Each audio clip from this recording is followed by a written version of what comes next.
강제동원, 후쿠시마 오염수 이런 말도 안 되는 얘기가 어디 있습니까?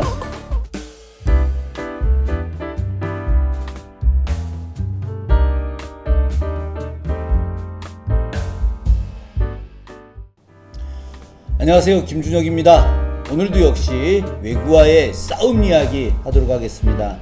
지난번에는 홍산 전투였죠. 주인공이 누구였냐고요? 최용장 군이었습니다. 이번에는 황산 전투, 바로 주인공은 이성계 장군입니다. 근데 황산 전투, 황산벌 전투하고 헷갈리시는 건 아니죠? 황산벌 전투는 오늘로 치면 충청남도 논산이고요. 오늘 이야기하는 황산은 전라북도 남원입니다. 그러니까 논산하고 남원 완전히 거리가 멀어요. 그렇기 때문에 황산벌 전투하고 황산 전투하고 헷갈리시면 안 됩니다. 자, 그렇다고 한다면 이 황산 전투가 어떻게 이루어진 것일까요? 홍산 전투가 1376년에 있었는데 그때 이제 최용 장군에 의해서 왜구들을 무찌르지 않았겠습니까? 그 뒤에 몇 년간 좀 잠잠하다가 4년 뒤에 1380년에 왜구들이 다시 또 금강 일대로 대규모로 침입을 하게 됩니다. 배도 엄청나게 많이 갖고 왔어요. 한 500척 정도 갖고 왔습니다. 그때 진포라고 하는 곳, 이곳은 바로 오늘날 충남 공주인데요. 그 일대에서 최무선 장군이 이제 화약을 이용해서 대포를 이용해서 공격을 해서 왜구들을 갖다가 완전히 대패를 시키게 됩니다. 그때 이성계 장군의 부하였던 심덕부 이런 사람도 함께 참여를 하게 됐는데 여기서 패했던 왜구들이 그냥 다 도망을 갔으면 되는데 이 왜구들이 육지로 다 나가게 된 거예요. 나가면서 다른 지역에 있는 이 왜구들을 다 모으기 시작을 합니다. 그래서 무려 2만 명 이상이나 되는 엄청난 군대가 모이게 됐는데 오늘로 치면은 바로 경상도 일대, 상주, 선산, 성주 이 일대로 다 모이게 된 거예요. 그러니까 이 엄청난 군대가 다 모이게 되면서 굉장히 위력이 세게 된 것이죠.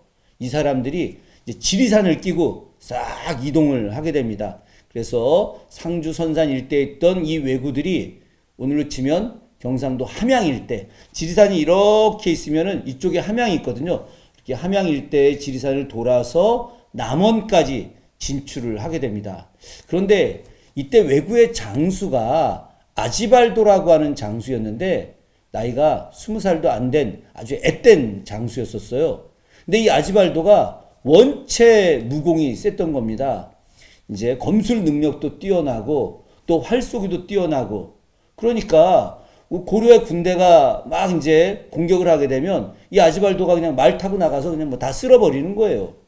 이 삼국지에 보면 막 관운장 혹은 뭐 장비가 나가서 막 군사들 막 다 죽여 내보내듯이 이렇게 아지발도가 나가서 칼 들고 와서 막 다 쓸어버리니까 고려의 군사들이 이 왜구를 이길 방법이 없었던 거죠. 더군다나 이 아지발도는 투구서부터 시작해서 발끝까지 갑옷으로 완전히 그냥 무장을 하는 바람에 화살이든 칼이든 들어가지를 않는 거예요. 그러니까 아지발도를 공격할 수도 없고 또 아지발도의 무공을 또 이길 수도 없는 이런 난감한 상황이 된 거죠. 이때 이성계 장군이 직접 아지발도와 싸우기 위해서 내려갑니다. 이 내용은 조선왕조실록 이성계 장군 앞부분에 자세히 실려 있어요. 사실은 태조실록에 실려 있는 내용인데 태조실록은 이제 왕이 되고 나서부터 본격적으로 나가는데 왕되기 이전에 이성계라는 사람의 역사에 대한 이야기를 저술을 하게 됐는데 그 안에 이제 아주 흥미롭게 나와 있습니다. 당시 이성계의 최측근 중에 한 명이 이진환이라고 하는 장수가 있습니다. 원래 여진족 출신 장수예요. 퉁두란이었는데 이성계하고 이제 1대1로 싸우다가 져서 동생이 되기로 했고 그래서 이성계 장군이 자기의 성씨였던 이씨를 내려준 거죠. 이 이진환도 활을 엄청나게 잘 쏜 거예요. 이 두 사람이 이제 아지발도에 있는 군대 위에 큰 정산봉이라고 하는 봉우리로 올라가게 됩니다. 이성계 장군이 먼 거리에도 활을 쏘게 됐는데 이 아지발도는 뭐 온통 다 꽁꽁꽁꽁꽁 이 무장되어 있기 때문에 어느 것 하나 화살을 쏜다고 해서 죽일 수가 없었잖아요. 그때 이성계 장군이 이제 기발한 생각을 하게 됩니다.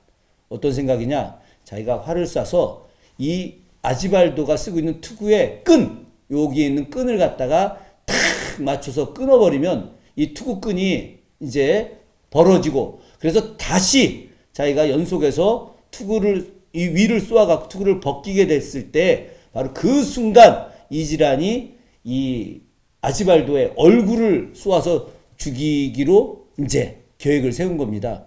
이건 뭐 말도 안 되는 이야기죠. 이거 올림픽에서 이제 활 쏴가지고 가운데 카메라 있는 데 막 계속해서 맞히는 것처럼 대단한 기술이 필요했는데 실제로 이 두 사람한테 이런 활 쏘기 능력이 있었던 거예요. 그렇게 이제 계획을 세우고 나서 진짜 이성계 장군이 먼 거리에서 활을 쏘았어요. 활 쏘았는데 정말 아지발도의 투구 여기 끈을 딱 맞춰서 벌린 거죠. 그리고 연속해서 활을 쏴가지고 투구를 벗기게 됐을 때 그때 이지란이 딱 활을 쏘았는데 투구가 벗겨지니까 아지발도가 막 이랬을 거 아닙니까? 입을 벌리는 순간 입 안으로다가 화살이 들어가게 된 거예요. 야, 이건 완전히 영화 같은 이야기죠? 태조실록에 써 있는 내용입니다. 이렇게 해서 아지발도가 죽게 됩니다. 당시에 아무도 싸워서 이길 수 없었던 그 아지발도를 이성계와 이지란의 연속된 화살에 의해서 죽게 만든 것이죠. 결국 어떻게 됐겠습니까? 왜구들이 대장을 잃었으니까 지리멸렬하지 않았겠습니까? 그래서 다 도망가게 됐고, 그때 이제 고려의 군사들이 왜구들을 갖다가 공격을 해서 정말 어마어마한 대승을 거두게 됩니다. 그때 왜구들의 말을 뺏은 게 얼마느냐? 1600필의 말을 뺏었다고 기록되어 있습니다. 엄청난 대승을 거두게 된 것이죠. 결국은 이성계 장군이 바로 왜구와의 싸움을 통해서 엄청난 이름을 얻게 됐고, 왜구는 이 전투 이후에 다시 고려를 공격하는 힘을 상당히 잃게 됩니다. 결국 홍산 전투, 이 또 오늘 이야기한 황산 전투를 통해서 바로 왜구와의 싸움에서 고려가 승기를 잡게 됐고요. 이 이후에 조선으로 넘어가는 과정에서도 왜구와의 전쟁에서 계속 중요한 승리의 기반을 갖게 됩니다. 자, 다음 시간에는 바로 조선의 대마도 정벌 이야기 여러분과 함께 나누도록 하겠습니다. 고맙습니다.